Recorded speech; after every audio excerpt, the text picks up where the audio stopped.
Za današnji video sam planirao da uradimo jedan lab, ali prije toga da nacrtamo otprilike kako će to izgledati.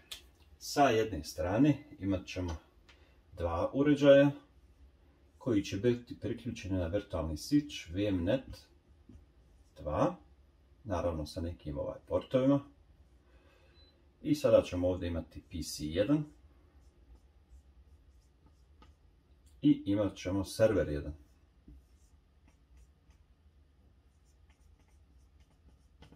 Server 1. Ovo će da bude mreža 192.168.2.0 sa slashom 24, znači sa ove strane. PC1 dodijelit ćemo 2.1, znači 192.168.2.1, da sada ne pišem sve, i serveru imat ćemo 2.2. Sa druge strane imamo još jednu mrežu, imamo još jedan, znači, virtualni switch. Biće ovako, VMnet 3, 1, 2, 3, 4 recimo porta da ima. I ovdje ćemo imati sada PC2 i imat ćemo isto tako server 2. Ok. Ovo je ovdje mreža 2.0, a sa ove strane ćemo imati 192.168.3.0/24. Ovaj PC2 će imati 3.1, a server 3.2. Sada naravno, ukoliko ste ispratili gradivo ili možda još uvijek pratite, ili ako niste, ispratite gradivo što se tiče sabnetiranja, znamo da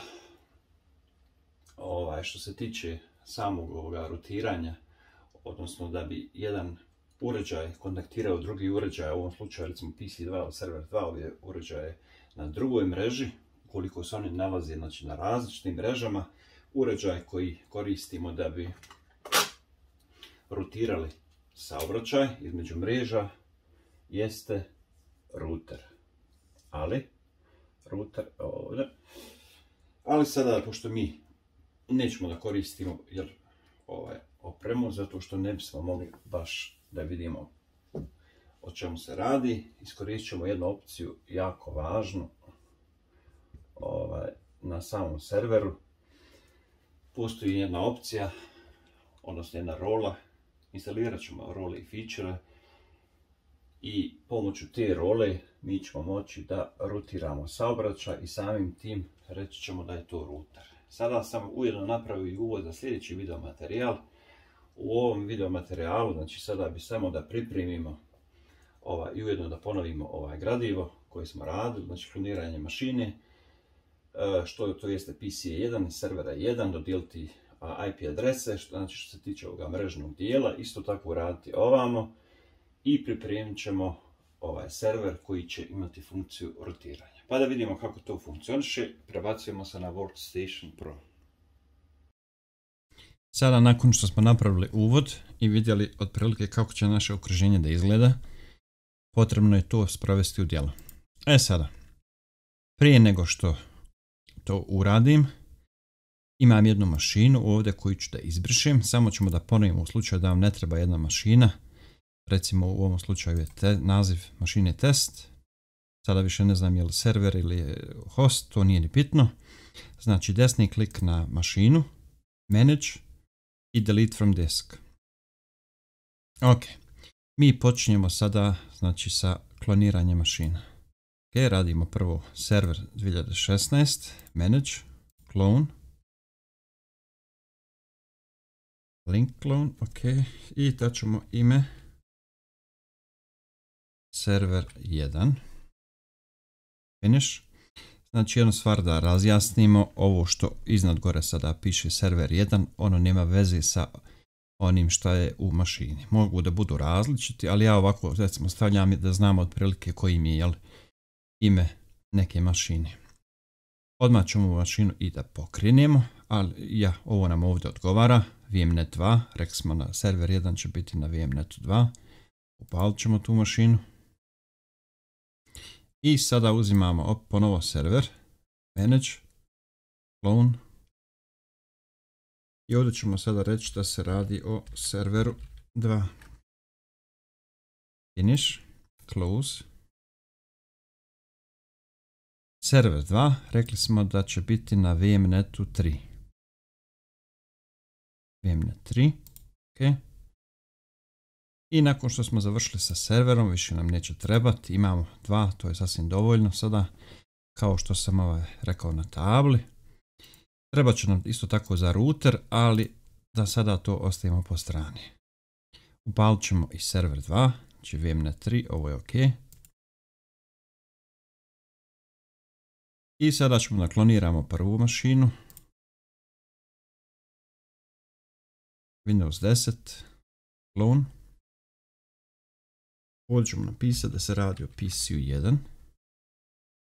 Finish, close. I potrebna nam je još jedna mašina. To je još jedan host. I reći ćemo da se radi o PCU 2. Finish. Sada, ako se sjetimo ponovo sa tabli, PC1 je kao i server 1. PC1 je kao server 1, ovako ćemo premjestiti. Na VMnetu 2, server 1 isto tako na VMnetu 2. Ovdje možemo da pogledamo na settings. Jeste. A server 2, ovdje ćemo kliknuti na settings. Najbolje odmah ovo uraditi, znači pogledati, biti siguran, VMnet 3. I PC2 bi trebao da bude na VMnet 3. Znači opet da ponovim, imat ćemo dvije mreže. Jedna je, sa jedne strane imamo dvije mašine, PC1 i server 1, priključen na virtualan switch VMnet 2. Ovdje ćemo upaliti PC1, a sa druge strane imamo server 2 i PC2. Oni su priključeni na virtualni switch VMnet 3. Sada kada se pokrenu ove mašine, ovo ćemo ovdje ugasimo, kada se pokrenu mašine, javljam se. Ponovo sam tu.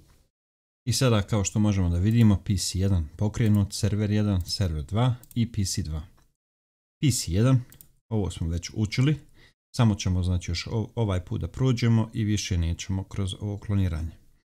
Kada budem htio ili kada vježba bude zahtijevala jednu mašinu kloniranu, to ću i napomenuti. Ovdje klikamo yes.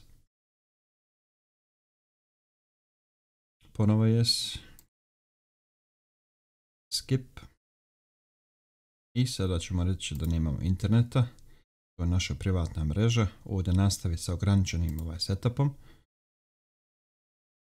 Ovdje ćemo prihvatiti uslove. Reći ćemo da će ovo biti PC1. Password. Potvrditi password. Pošto se radi znači o privatnoj mreži ili o našem ovome labu, nije potrebno sada da nešto posebno radite, da odgovarate na ova pitanja. Vjerovatno ćemo ove mašine i brisati i svašta eksperimentisati sa njima. Ovdje prihvatiti accept.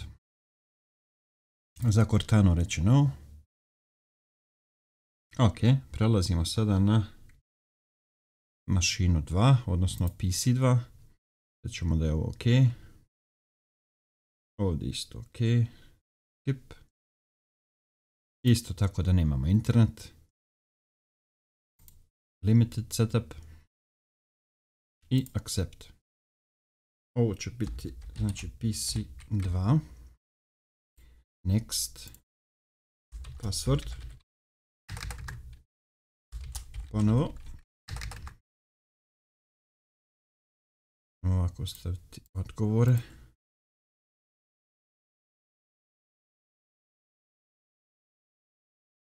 Dobro. Ovdje accept. I Cortana not now. Sada da vidimo PC1. Pokreće se odlično. Prelazimo na server 1. Next. Počeo sam sa ovim hostovima. zato što je njima malo duže treba više stvari da se ispuni, a na serveru nije baš tako komplikovan. Ok, ovdje za administratore dat ćemo mu šifru.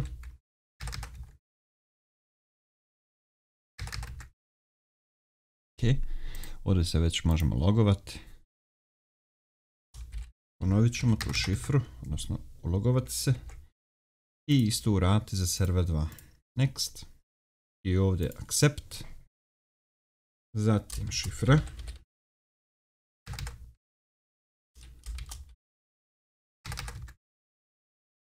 Finalizirati i logovati se.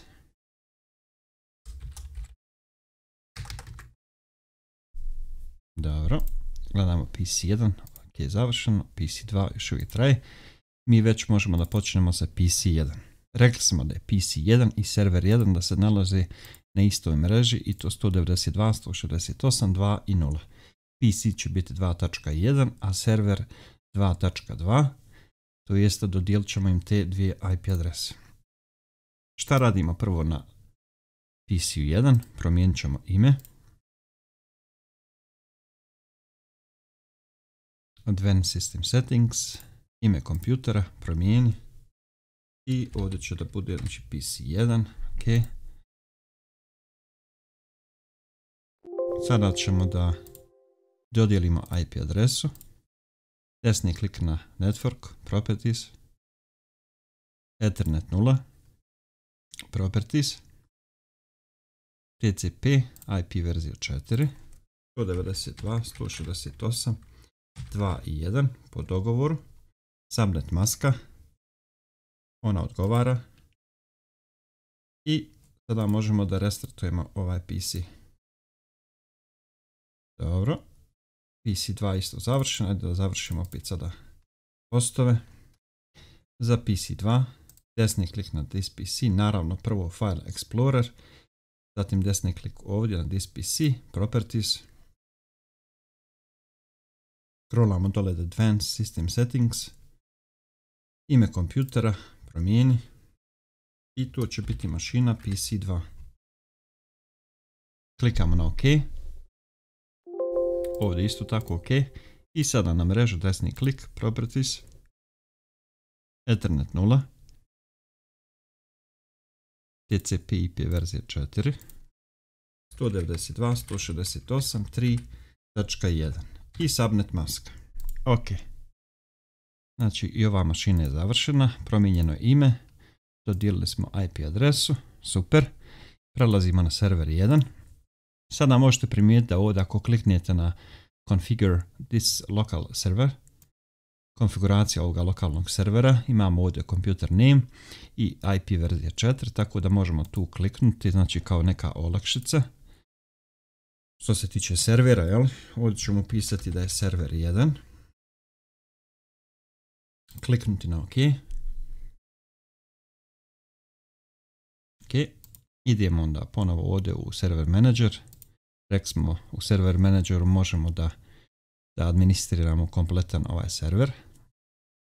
Klik na Ethernet 0, Properties, TCP IP verzija 4, 192.168, rekli smo da se radi o 2.0 mreži. Prva IP adresa je 2.1, dodijelit ćemo, odnosno 2.2, pardon. 2.1 dodijelili smo PC1. Ovdje je subnet maska /24, to je OK. I možemo da ovu mašinu restartujemo. Prelazimo na server 2. Isto klikamo na Configure this local server. Uradili mi to preko ovoga File Explorera, preko This PC i Properties. Pa ovdje na Change Settings ili ovako, znači isti rezultat. Change. Radimo na serveru 2.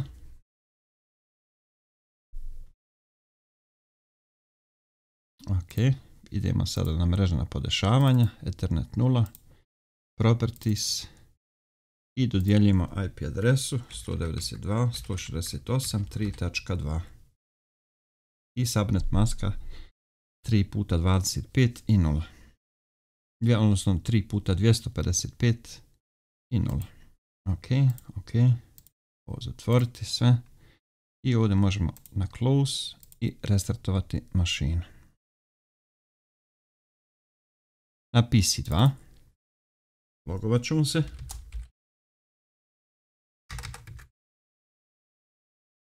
Da vidimo dokle je PC1. Isto tako možemo se logovati.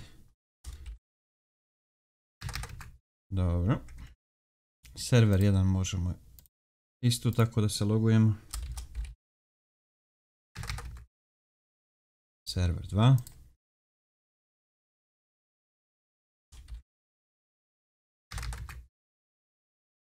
Ok. Prelazimo na PC1.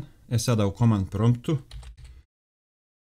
ako ukucamo dole u cmd u search, možemo da vidimo pomoću komande ipconfig koju smo zadali IP adres 2.1, znači da je to ok, i subnet maska 2.5.5, 2.5.5, 2.5.5.0. Server 1, uradit ćemo istu stvar, cmd, command prompt, ipconfig. Ovo je jedna od osnovnih komandi, jel? 2.2, znači imamo 2.1, server 1, 2.2 i sa druge strane imamo server 2, command prompt, ipconfig 3.2, a isto tako možemo, ako kliknemo ovdje na configure this local server, da pogledamo da je to ta IP adresa, ali zašto ne uraditi preko command prompta. PC2, command prompt, ipconfig, vidimo da je 3.1. Sada ćemo da pingujemo PC1 i server 1. Naravno, taj ping neće proći, rekli smo da moramo da ugasimo firewall.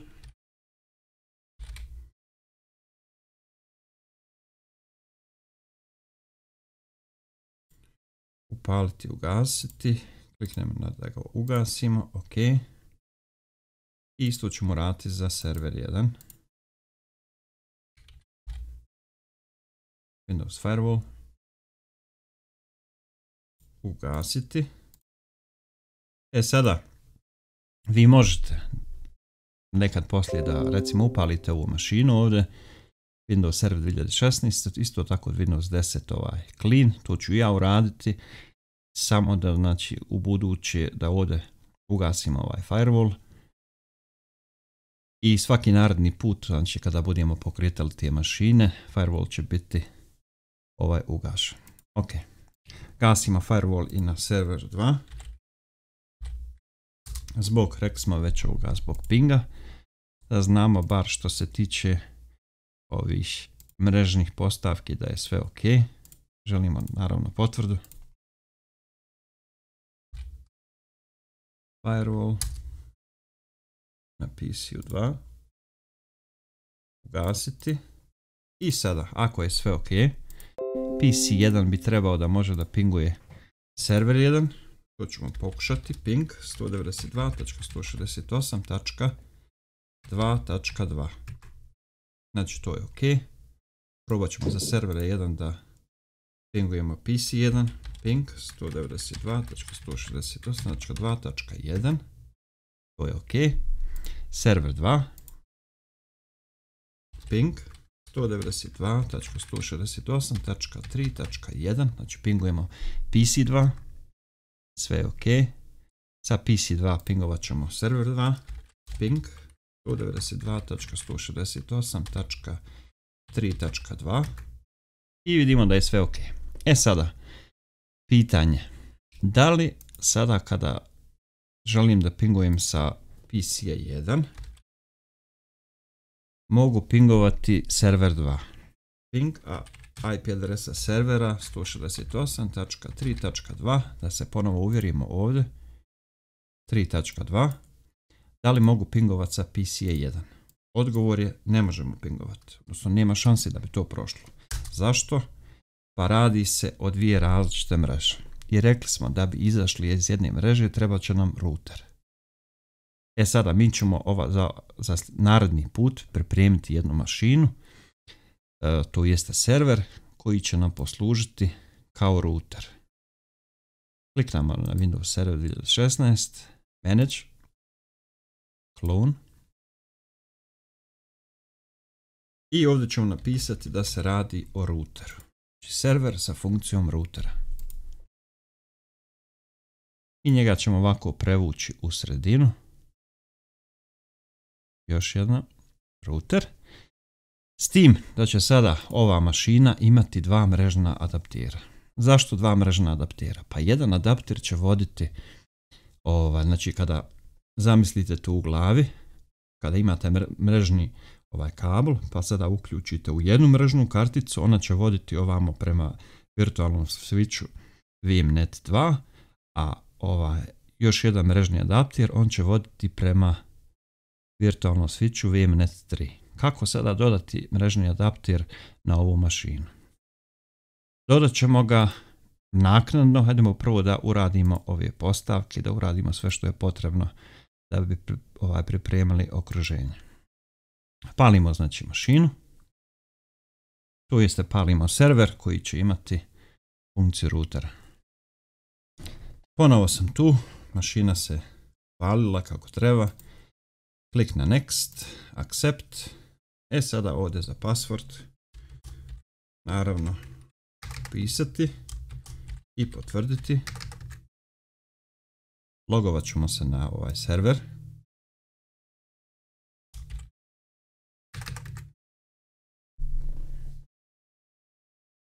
Znači još jednom da kažem, ovdje desni klik pa na settings,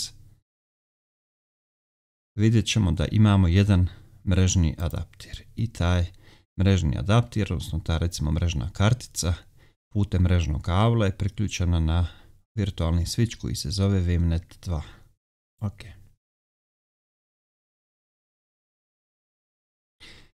Šta ćemo prvo da uradimo? Promijenit ćemo ime u ovoj mašini i reći ćemo da se radi o routeru. Ok.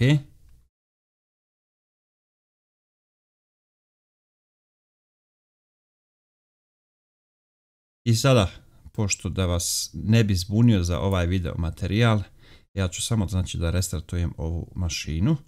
Znači sada ovaj put neću uraditi dodeljivanje IP adrese, zato što još to povlači još nešto da bi ovdje morali dodijeliti na PC1 i na server 1. Pošto smo rekli da PC1 kada hoće da izađe iz svoje mreže treba da ide preko routera, isto tako i server 1. Idu preko routera, ali onda će on imati još jedan mrežni parametar koji se zove default gateway. Ako kliknemo ovdje na mrežni parametar, sada da pogledamo, vidjet ćemo na Ethernet 0, pa na Properties, ovdje da postoji još i default gateway. Znači ovo će biti kao vrata, odnosno izlaz iz naše mreže. Ovdje naravno postoji za DNS server, međutim do toga ćemo još doći. Radimo za sada ovaj mrežni dio, tako da ne brinite se ništa. Gradivo je totalno jednostavno, samo treba vježbati i ponavljati. To je sve za ovaj video materijal. Ja ću sada ovu mašinu da je normalno samo da je restartujem, ovaj router, samo da se ovo ime, znači da bude, da ostane router, restartovati mašinu, ok. I znači sljedeći put krećemo već od ovoga. Znači krećemo od PC1, server 1, imat ćemo router. Naravno na routeru morat ćemo da instaliramo jednu rolu. Imamo isto tako server 2 i PC2 i pokušat ćemo da spojimo ove dvije mreže. Odnosno, hoćemo preko ovoga routera da napravimo kao neki most između ove dvije mreže, tako da se svi uređaji i na jednoj i na drugoj mreži mogu pingovati, znači da imaju komunikaciju. Za sada lijep pozdrav, vidimo se u sljedećem video materijalu. Ukoliko vam se sviđa sadržaj, podijelite ga sa drugima, stavite like ukoliko imate bilo kakvih pitanja, jer imam osjećaj da je možda malo i prebrzo, što sam sada ubacio u priču i router i rutiranje, ali opet kažem, postoji druga playlista, pa pogledajte i sve što se tiče vezano za router. Naravno sve još uvijek u obradi, još uvijek radim, ali bit će još dosta materijala. Gledat ću da nekako ova dva kursa da ih sinhronizujem, da ljudi mogu da isprate što je bolje. Hvala lijepo na gledanju. Ćao.